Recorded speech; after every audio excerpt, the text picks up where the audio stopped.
బండి సంజయ్ తోక తెలియదు, మూతి తెలియదు. అరే మీ గవర్నమెంటే కదా, వాళ్ళే పిలిచిరు కదా. విచిత్రంగా వాడుతారు వీళ్ళు. ఏం లీడర్, ఎట్లా అయ్యారు వీళ్ళు? నాకు అర్థం కాదు. లీడర్ వీళ్ళు సెంట్రల్ గవర్నమెంట్ అండి ఇదే. మీ గవర్నమెంట్, మీ సెంట్రల్ మినిస్టరే పిలిచిండు, ఇద్దరు ముఖ్యమంత్రులు పోయారు, కేంద్ర ఇరిగేషన్ డిపార్ట్మెంట్ సమక్షంలో నీకు మినిట్ రిపోర్ట్ వస్తుంది, నీ గవర్నమెంట్ రిపోర్ట్ వస్తుంది. వీళ్ళకి అంతే ఏమైపోయిందంటే వీళ్ళంతా కష్టపడి లీడర్లు అయితేనే అది వేరే ఉంటుంది. వీళ్ళంతా గఫ్లాతుల లీడర్లు అయిపోయి పరిశాన్ చేస్తున్నారు అందరిని. వీళ్ళంతా అచానక్ లీడర్లు అయిపోయారు. ఇప్పుడు ఆయన ఎవరో కేటీఆర్ అచానక్ లీడరే, హరీష్ రావు గఫ్లతులైన లీడరే,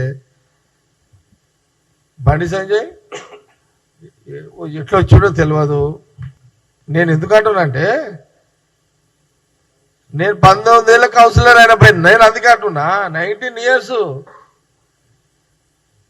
ఎన్ని తాకులు తింటే 19 ఏళ్ళ కౌన్సిలర్ అయితే నేను, నాకు తెలుసు అంత ఏదైతే ఏంది. ఇట్లా మాట్లాడద్దు. ఎందుకు మాట్లాడతారు మీరు? సెంట్రల్ మినిస్టర్లు మళ్ళా 10 ఏళ్ళు వాళ్ళు బీఆర్ఎస్ వాళ్ళు మీరు పవర్లు చేసిర్రు.